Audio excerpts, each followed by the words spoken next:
It might seem weird to compare Jujutsu Kaisen against Neon Genesis Evangelion, considering the shows are neither especially similar nor different enough to be considered as something like opposites. They are both action shows that involve the main character having to sort of control some sort of berserk monster in order to maybe prevent the apocalypse, but the similarities basically end there. I am presenting these shows not as opposites in theme or tone or subject matter, but rather in the style of storytelling that each one uses to reveal its world and characters.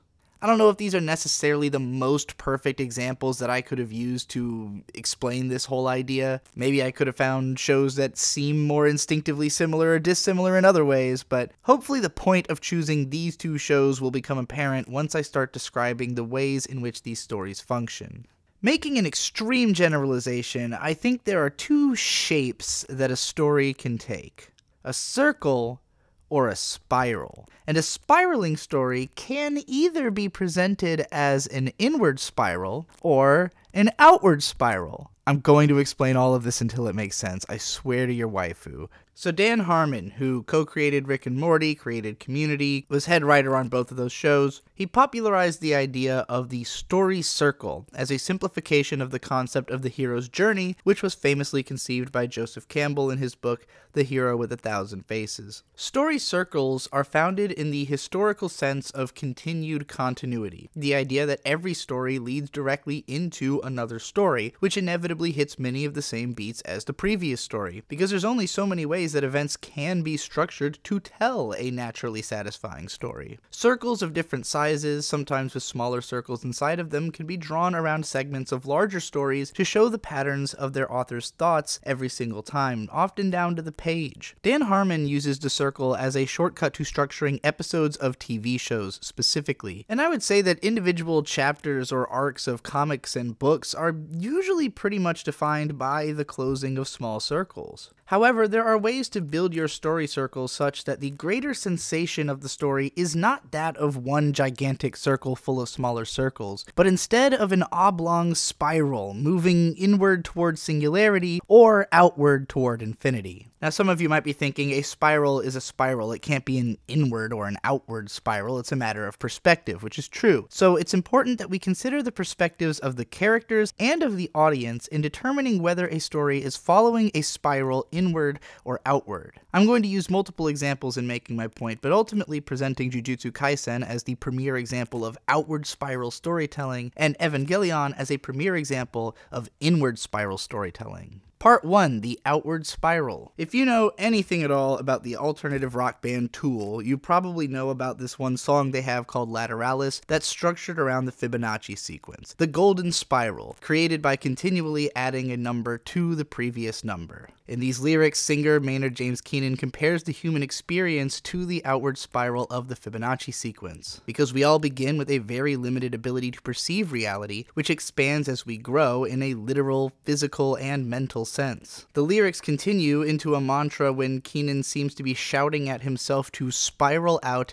keep going, because reaching for the random or whatever will bewilder me, following my will and whim, I may just go where no one's been. Spiral out, keep going. I have always taken this song as a matter of personal ethos. Now, when I talk about spirals in storytelling, Gurren Lagann is the anime that's obviously literally built in the structure of a spiral. The imagery of the drill even pervades all of its designs. Thematically, the message of the series is even pretty similar to that of the song Lateralis by Tool. However, this video isn't about the themes of the show, except for specifically in how the structure of the show reflects those themes. The first episode of Gurren Lagann forms a perfect story circle. We learn everything there is to know about our two main characters, whose only stated goal is to escape their underground village, and then we see them escape at the end of the episode, leaving the rest of the story to essentially be invented out of the questions that were raised by the nature of their escape. The intrusion of Vagan men into their town can be seen on the show's timeline as the place where the next story circle intersects with the first one on the Great Story Venn diagram chain spiral. So the first episode is our singular point. Add to that another singular point, episode 2. We introduce a new goal, capture a Ganmen, and we complete that circle by the episode's end. But in in the third episode, Kamina faces an opponent who survives the encounter and does not accomplish a specific stated goal, opening up the story to feel inconclusive at the end of the episode for the first time. The episode's story still follows a circular structure in and of itself, but it leaves the feeling that this smaller circle only transgressed but so far into a bigger circle that we have entered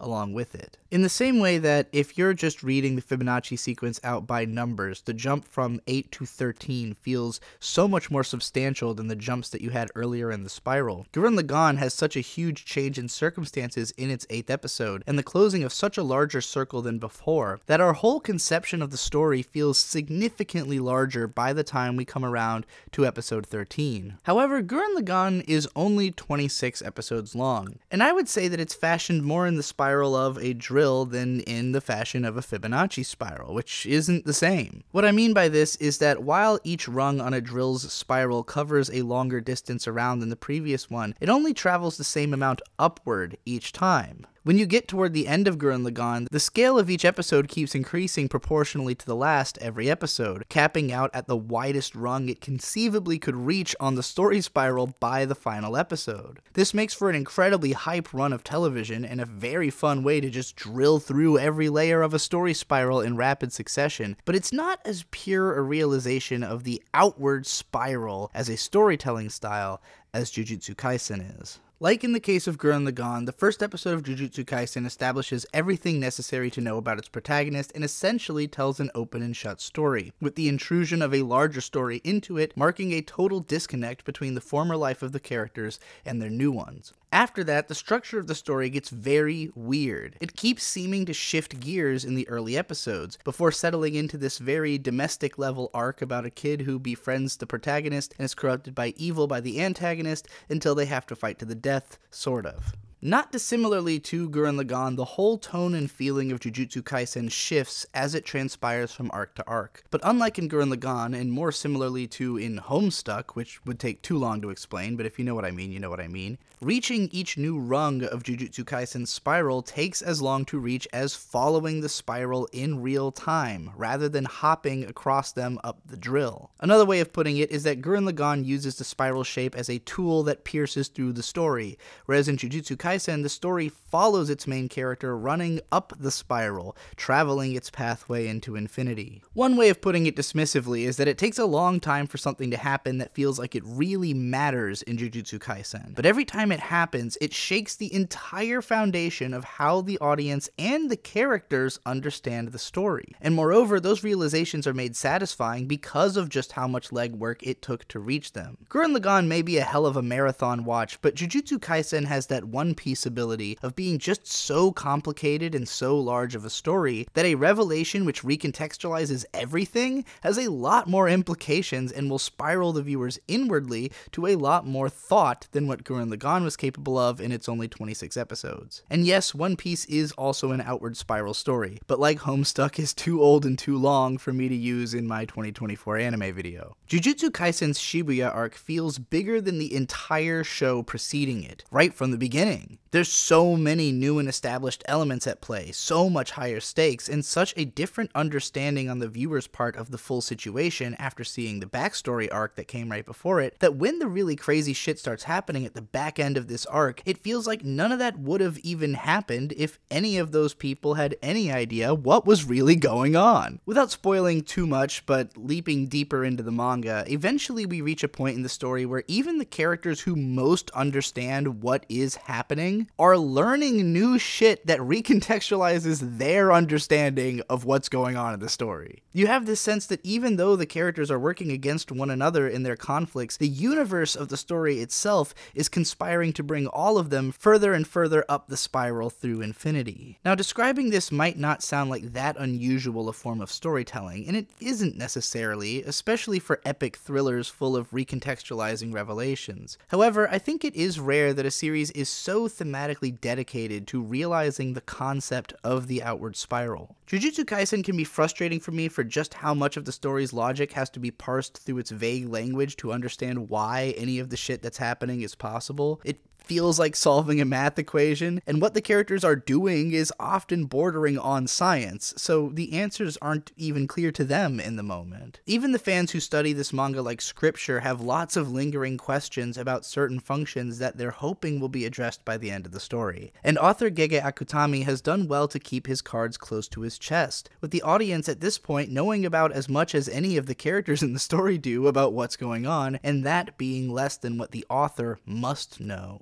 This revelatory aspect is, in my opinion, completely integral to Jujutsu Kaisen's success. If, after the audience had to puzzle out all this bullshit and try to wrap their heads around it, Gege just introduced some new god-tier character who knows exactly what's happening and gives the heroes the knowledge they need to resolve the conflict, the story would immediately go to complete shit. However, Jujutsu Kaisen does a great job of making you feel like all of the cards are already on the table. You know who the very most powerful characters are from the very early into the story, and it becomes that their attempts to deal with one another are what ripple out to define the rest of all the other relationships and events in the series. It feels like you're discovering how things work along with the characters, and it makes it that much more satisfying to see how characters will react to the revelations made by other characters. So that's outward spiral storytelling, where we just keep learning more and more and more and more until we learn something so crazy it changes all the other information. What about if we go the other way? Part 2, the inward spiral. So how is Neon Genesis Evangelion the opposite of any of that? I'm sure you could apply a lot of what I just said to Eva if you wanted to, but for the sake of this analytical thought experiment, I'm going to present how the overall feeling of Eva's story is that of spiraling inward, towards singularity, instead of spiraling outward toward infinity, if there really is a difference in those things. Scientists sometimes theorize that the universe expands and contracts over its life like a giant space lung. Space keeps expanding until negative space, hyperdense black holes, which begin inhaling all of the other space around them until they explode in a big bang and begin to expand all over again. Theoretically, the universe began and will end with the construction of a supermassive black hole that big bangs into another universe. If the outward spiral story is about going and going and going until entropy takes you, the inward spiral is about getting sucked into the hyperdense collision of all reality right when it's about to blow. I touched on the nature of apocalyptic anime stories in a video I haven't released yet called Everything is Devilman, but Evangelion and Devilman are both so specifically cyclical that the only way they've ever been sequelized is by restarting the story with just slight differences over and over in the universe next door, following the story to similar conclusions. Watching Evangelion, it takes forever to feel like anything is particularly happening. Its first episode is not a complete circle at all. It ends in the heat of the action, and its second episode interrupts that circle even further by jumping ahead in time to a totally different story circle and then completing that first one in a flashback, all seemingly to undercut the feeling of completeness in that story. Now, there are some more standard feeling story circles in a lot of the middle episodes to keep the show feeling entertaining, but it still feels like the story is just establishing its status quo by the time you're halfway fucking into it. You meet a ton of characters in this first half, and you understand all of them to be working in service of rescuing humanity from the menace of the angels, but it's also obvious that everyone has their own intentions and motivations that they're not talking about. Episode after episode, we feel like we're trying to get into these people's heads and understand why these things are happening the way they are, even though the situation itself is only changing in what I would describe as non-historical ways from the viewer's perspective, episode after episode. This changes completely in the show's second half, when suddenly it feels like every episode is revealing someone's real motivations or intentions, giving us a whole new understanding of everything we saw before. Unlike in Jujutsu Kaisen, where we feel like we have a similar grasp of the situation to the characters who are causing that situation to change, in Evangelion we are constantly realizing how the characters have been keeping one another from the truth, and how everything that happened already was exactly as someone or other intended. By the time Shinji or the audience knows exactly what is going on in this story, it's already time for Shinji to make the only decision that really has any consequences in the story, which changes depending on which version of the story or which round of the cycle you're watching. In a sense, Evangelion is a story about coming to understand the universe completely by way of ending it in a singularity, and then deciding what the next universe is going to be based on your understanding of the previous one. In that sense, you could think of Shinji from the Rebuild movies as being the version of himself that Shinji would have decided to be if he had been able to go back and tell himself what to do at the end of the original show. The Rebuild movies are definitely that for Hideaki Anno. Now, inward spirals are not limited to apocalyptic apocalyptic epics. Welcome to the NHK is another story that starts with a broad lens on a small person's life, and it keeps getting smaller until it implodes and has to explode back outwards. Serial Experiments Lain raises an interesting question as to what kind of story it is. Perhaps an outward spiral that collapses and falls back in on itself and then has to explode back out again at the end, the complete cycle?